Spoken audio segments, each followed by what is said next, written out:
Hello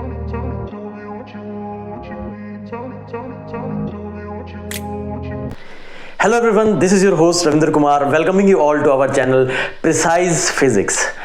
हमने हमारे previous video lectures के अंदर 11th के 4th चैप्टर यानी मोशन इन प्लेन को शुरुआत की है हमने इसकी, और इसमें हमने वेक्टर के बारे में पढ़ा। वेक्टर एडिशन और रिजोल्यूशन ऑफ वेक्टर्स हमने देखा समझा।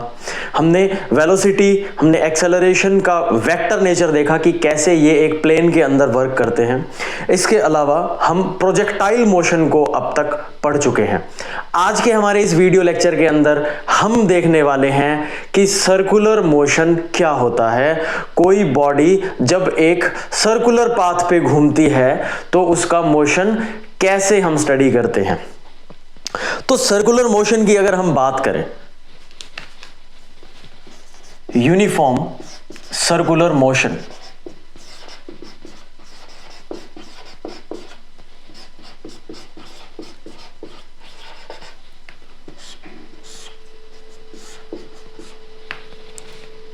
वॉल क्लॉक सबके घर में होंगी, घड़ी सबके घर में है।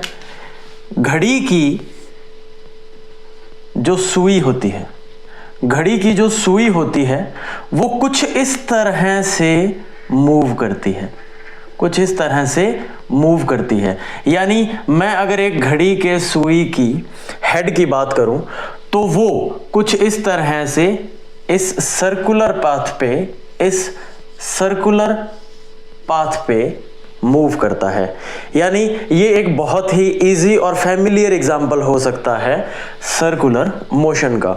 इसके अलावा कोई इंसान जो एक सर्कुलर रोड के ऊपर गाड़ी चला रहा है, या फिर मेले में लगा झूला, गोल वाला, बड़े वाला, जिससे लगभग सबको डर लगता है, मुझे तो लगता है, वो झूला, वो भी एक अच्छा एग्जांपल हो सकता है सर्कुलर मोशन का।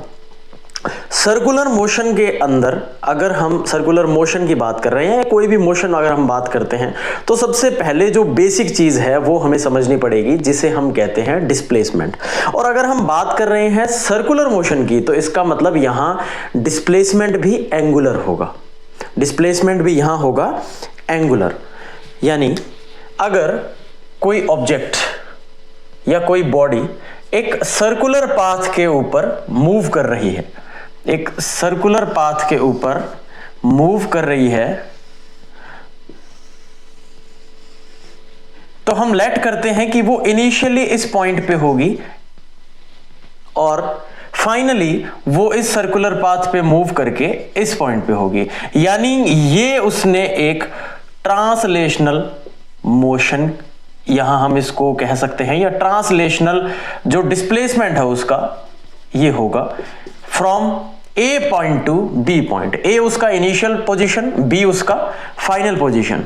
ये एक सर्कुलर पाथ है और सर्कल जो होता है उसकी होती है रेडियस। नई बात नहीं है, हर सर्कल की रेडियस होती है। हाँ ठीक है, हो गया। तो जो सर्कल है उसकी रेडियस हम लेट कर रहे हैं r, और वो रेडियस हर पॉइंट पे सेम होती है। तो ये कुछ बच्चों वाली बातें हैं जो सबको पता होगी ऑलरेडी। यहां पे ये जो ट्रांसलेशनल डिस्प्लेसमेंट है, ये डिस्प्लेसमेंट एक आर्क को रिप्रेजेंट कर रहा है। ये डिस्प्लेसमेंट एक सर्कल के एक आर्क को रिप्रेजेंट कर रहा है। और अगर मैं यहां इस एंगल की बात करूं, एंगल थीटा की, तो यहां इस एंगल थीटा को सर्कल की प्रॉपर्टी के अकॉर्डिंग हम कुछ इस तरह से लिख सकते हैं, theta is arc a b, theta is arc a b upon में radius r. Theta is equals to arc upon radius. यानी अगर मैं इस डिस्प्लेसमेंट को, इस पर्टिकुलर डिस्प्लेसमेंट को x से डिनोट करता हूं, इस डिस्प्लेसमेंट को, ट्रांसलेशनल डिस्प्लेसमेंट को अगर मैं x से डिनोट करता हूं, तो थीटा जो कि एंगुलर डिस्प्लेसमेंट है, थीटा को कहा जाता है एंगुलर डिस्प्लेसमेंट। ये बराबर होगा x अपॉन में r, या हम कैपिटल R का यूज कर रहे थे, कैपिटल R। तो अगर हम ट्रांसलेशनल डिस्प्लेसमेंट को डिनोट करना चाहते हैं तो वो हमेशा बराबर होता है एंगुलर डिस्प्लेसमेंट इनटू रेडियस। तो ये एक इंपॉर्टेंट रिलेशन होता है translational displacement and angular displacement के बीच में।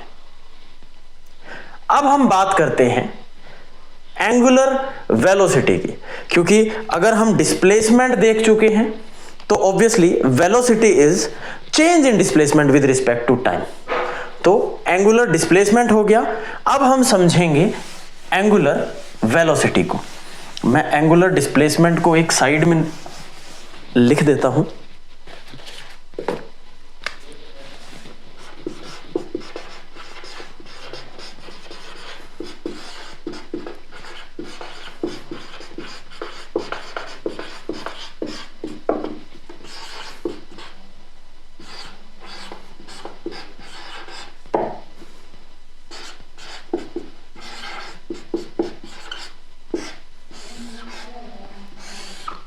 अब हम बात करेंगे एंगुलर वेलोसिटी।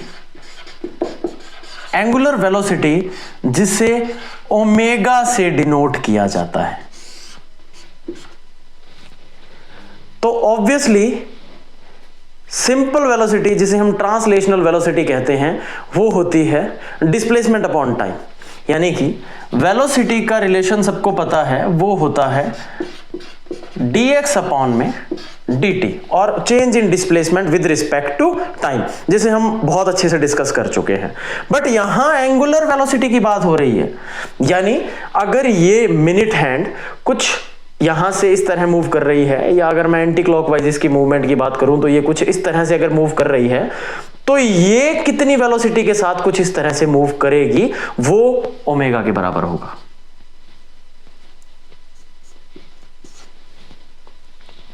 तो omega is basically change in angular displacement with respect to time. Omega is change in angular displacement with respect to time.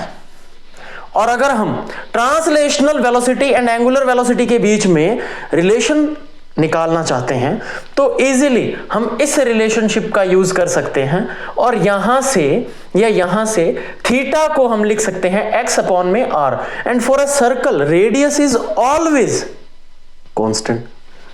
तो यहां इस फॉर्मूला में थीटा की जगह हम पुट करेंगे x अपॉन में r dt।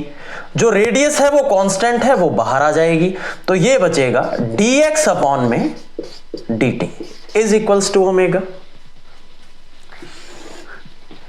यहां ओमेगा के साथ मल्टीप्लाई हो जाएगा r, एंड पीछे बचा dx अपॉन में dt, जिसे आप वेलोसिटी के बराबर लिख सकते हो, ट्रांसलेशनल वेलोसिटी।